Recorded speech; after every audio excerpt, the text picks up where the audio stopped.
آپ کے دل میں رچنس ہو تو فارغ کریں اپنے آپ، ٹائم نکالیں اللہ تعالیٰ کے لیے، اور پھر دیکھیں آپ کے مسئلے کیسے حل ہوتے۔ کئی لوگ سے میں نے سنا ہے، ایک بھائی بہت مشکل سے گزرے تھے، 2 سال پہلے کا واقعہ ہے، اور 6-7 مہینے ہو گئے ان کا وہ مسئلہ حل نہیں ہو رہا، ان کا وہ مسئلہ حل نہیں ہو رہا، کوئی فیملی پرابلم تھی۔ اور ایک دن مجھے ملے and he was so happy، اور انہوں نے مجھے ایک سینٹینس کہا جو میں کبھی نہیں بھولوں گا۔ انہوں نے کہا کہ علی بھائی all it took was one تہجد، that's it۔ لیکن 6 مہینے مجھے کبھی ٹائم نہیں ملا، مجھے لوگوں سے ملنے کا ٹائم مل گیا، مجھے لوگوں سے کہانیاں سنانے کا ٹائم مل گیا، لوگوں کی سننے کا ٹائم مل گیا، لیکن تہجد کا ٹائم نہیں مل رہا تھا۔ all it took was one تہجد، اور میرا مسئلہ حل ہو گیا۔ تو امام شافعی رحمہ اللہ نے کہا کہ میکنگ دعا ایٹ دا ٹائم آف تہجد is like an arrow which does not miss its target. تو باقی یہ کہ اللہ دعا آپ کریں اور نہ ملے یہ ایک الگ بات ہے، ظاہر ہے اللہ تعالیٰ وہی دیں گے جو بہتر ہے، لیکن یہ سینٹینس یاد رکھنے والا ہے کہ all it took was one تہجد۔ تو اپنے آپ کو فارغ کریں، ٹائم نکالیں اللہ تعالیٰ کے لیے، یہ آپ کے ہی لیے بہتر ہے۔ اور پھر یہ حدیث، انس بن مالک reported the messenger of Allah صلی اللہ علیہ وسلم said، Allah Almighty said، حدیث قدسی ہے، O son of Adam, if you call upon me and place your hope in me, I will forgive you without hesitation۔ اگر تم ہوپ میرے سے لگاؤ گے، امید میرے سے لگاؤ گے، تو میں تمہیں معاف کروں گا۔ Without any hesitation میں تمہیں معاف کروں گا۔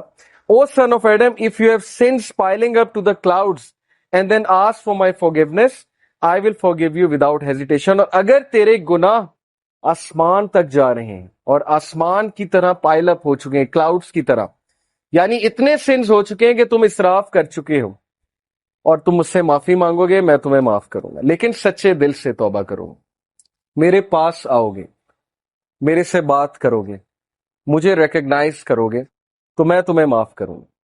تو کویسچن یہ ہے کہ کیا ہمارے ہوپس اللہ تعالیٰ سے لگے ہیں یا ہمارے ہوپس کریشن سے لگے ہیں؟ میں یوتھ سے بات کر رہا ہوں، میں حیران ہوں کہ ہم ایک انسان کے لیے راتیں جاگ لیتے ہیں، ہم اس کے لیے اپنے ڈیسیجن چینج کر لیتے ہیں، کیریئر کے جو ہماری لائن ہے اس کو چینج کر دیتے ہیں ایک انسان کو پانے کے لیے، ایک انسان کے پیچھے دوڑتے ہیں، اور بعد میں ہمیں کوئی خاص فائدہ بھی نہیں ملتا، بعد میں ہمیں جو ہے وہ ریگریٹ ہوتا ہے کہ میں نے اتنا کچھ کیا اور آگے سے ریزلٹ جو ہے وہ کچھ بھی نہیں ہے۔ تو یہ ہیں وہ مثالیں جو اللہ تعالیٰ ہمیں قرآن مجید میں بتا رہے ہیں، حدیث میں بتا رہے ہیں کہ تم میرے سے امید لگاؤ، تم میرے پاس آؤ، تم میرے سے مانگو، پھر دیکھو کہ تمہارا مسئلہ حل ہوتا ہے کہ نہیں ہوتا ہے۔